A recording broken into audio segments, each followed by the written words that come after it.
ओम नमः शिवाय। हर हर महादेव। आज की कहानी है शिव भगवान की। दो बलशाली राक्षस थे, हिरण्याकशिपु और हिरण्याक्ष। ये दोनों भाई थे। उन दोनों ने देवों पर चढ़ाई कर इंद्रलोक को जीत लिया। मगर समय की गति बलवान है। हिरण्याक्ष एक नौका दुर्घटना में मारा गया और हिरण्याकशिपु को नृसिंहदेव ने मारा था। हिरण्याकशिपु को मरने के बाद उसका बेटा प्रहलाद सिंहासन पर बैठा, मगर भगवान भक्त प्रहलाद को हिरण्याक्ष के बेटे अंधक ने हराकर उससे राज्य छीन लिया। अंधक ने प्रहलाद को बंदी बना लिया और स्वयं असुरों का राजा बन बैठा। अंधक के मन में देवों के लिए पुराना वैर था। उसने अपनी सेना की शक्ति बढ़ा ली और अमरावती पर चढ़ाई करने की तैयारी करने लगा। इंद्र को यह बात पता चली तो वह चिंतित हो उठा। इंद्र जानता था कि अकेले देव इतने शक्तिशाली नहीं हैं जो अंधक और उसकी विशाल सेना का सामना कर सके। इसलिए इंद्र ने निश्चित किया कि वह मनुष्य के प्रतापी संतानों को अपनी सहायता के लिए बुलाएं। उस समय धरती पर दक्ष प्रजापति जैसे प्रतापी राजा थे। इंद्र ने नारद को बुलाया और कहा, नारद जी, तुम अश्विनी कुमार और दक्ष प्रजापति के पास जाओ। देवों पर विपत्ति के बादल घिरे हैं। इससे कहो कि वह युद्ध की तैयारी में हमारी सहायता करे। प्रजापति दक्ष की राजधानी महान नदी सरस्वती के तट पर थी। नारद और उसके साथी वहां पहुंचे। शाम का समय था। उन्हें पता था कि इस समय दक्ष अपनी पत्नी और अपनी बड़ी बेटी सती के साथ सरस्वती तट पर घूमने गए हैं। देवर्षि नारद ने सोचा, जरूरी काम है, महल में बैठकर प्रतीक्षा करने में विलंब हो जाएगा। इसलिए वह दक्ष से मिलने नदी के तट पर ही पहुंच गया। कुछ दूर चलने पर ही उन्हें एक तेजस्वी पुरुष को नदी के तट पर टहलते हुए देखा। उसके बगल में एक प्रौढ़ा और एक युवती भी चल रही थी। युवती की सुंदरता देखकर अथिरथ बोला, नारद जी, यह अप्सरा में श्रेष्ठ युवती यहाँ कैसे आ गई? नारद जी ने हंसकर बोले, मित्र, यह प्रजापति दक्ष की बड़ी पुत्री सती है। कुछ ही दिनों में इसका विवाह होने वाला है। पता नहीं किस भाग्यशाली को यह वरण करेगी। और दूसरी है दक्ष की पत्नी वीरणी। यह कहकर नारद जी आगे बढ़े और दक्ष के पीछे जाकर बोले, दक्ष प्रजापति, मैं नारद देवलोक से आया हूँ। दक्ष ने पूछा, कहो देवराज, इंद्र तो कुशल हैं, अमरावती के क्या हालचाल हैं? नारद जी ने कहा, देवराज तो कुशल हैं, किंतु एक संकट इंद्रलोक पर मंडरा रहा है। इसी कारण मैं इंद्रलोक का संदेश लेकर यहाँ आया हूँ। इसके बाद नारद जी ने अंधक के हमले के संभावित खतरे की बात बताते हुए कहा, देवता एक युद्ध में उनसे हार चुके हैं। वह फिर आगे बढ़ता चला जा रहा है। वह इंद्रलोक पर हमला करने की बहुत तैयारी कर रहा है। दक्ष बोले, इंद्र की सहायता करना मेरा सौभाग्य होगा। मैं सेना सहित जरूर जाऊंगा। दक्ष ही आशा थे जो मान गए। फिर नारद जी ने कहा, हमने धरती के दूसरे राजाओं को भी बुलाया है। आपकी नज़र में ऐसा कौन है जिसकी सहायता हमारे लिए जरूरी है? दक्ष ने कहा, एक विलक्षण व्यक्ति है जिसका प्रभाव जनजातियों पर बहुत है।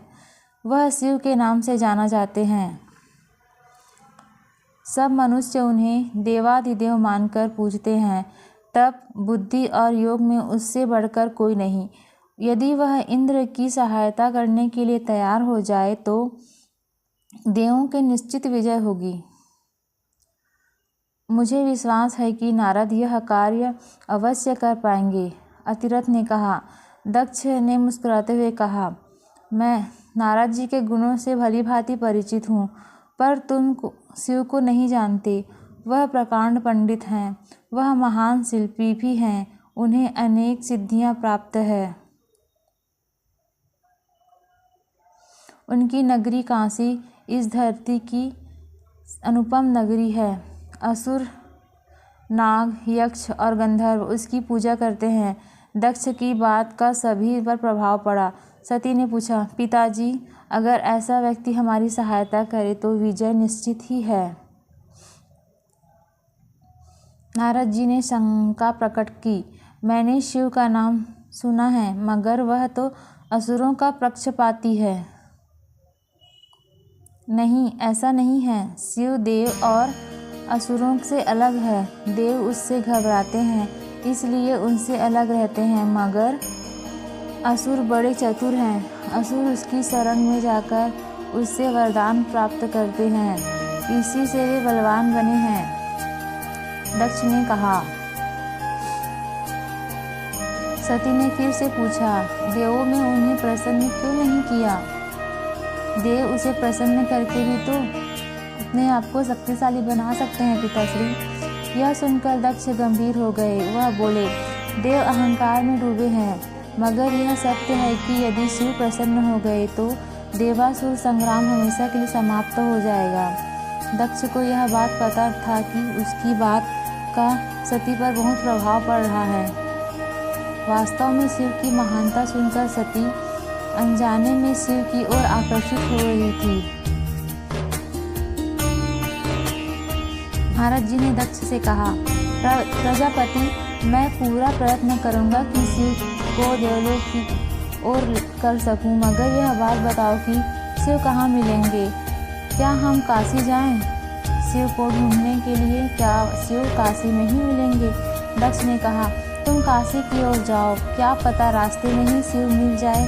लोगों का यही कहना है कि शिव को मन में याद करो तो वह मिल जाते हैं। देवर्षि नारद ने अपने साथियों के साथ काशी की ओर प्रस्थान कर दिया। आगे एक घना जंगल था। सहसा एक जगह बहुत से स्त्री पुरुष ने उन्हें घेर लिया।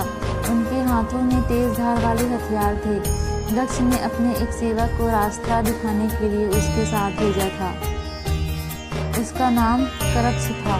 करंध ने उन लोगों से उन्हीं की भाषा में कहा, हम आपके मित्र हैं, हम महान योगीराज शिव के भक्त हैं, उनसे मिलने जा रहे हैं।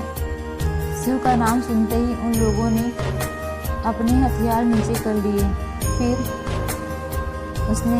उसके मुखिया ने पूछा, तुम लोग शिव के पास क्यों जा रहे हो? नारद जी के मुखिया ने कहा, हम पर भीषण आपत्ति आ पड़ी है। हम शिव की सहायता लेने आए हैं। हमें शिव कहा है, कहाँ मिलेंगे?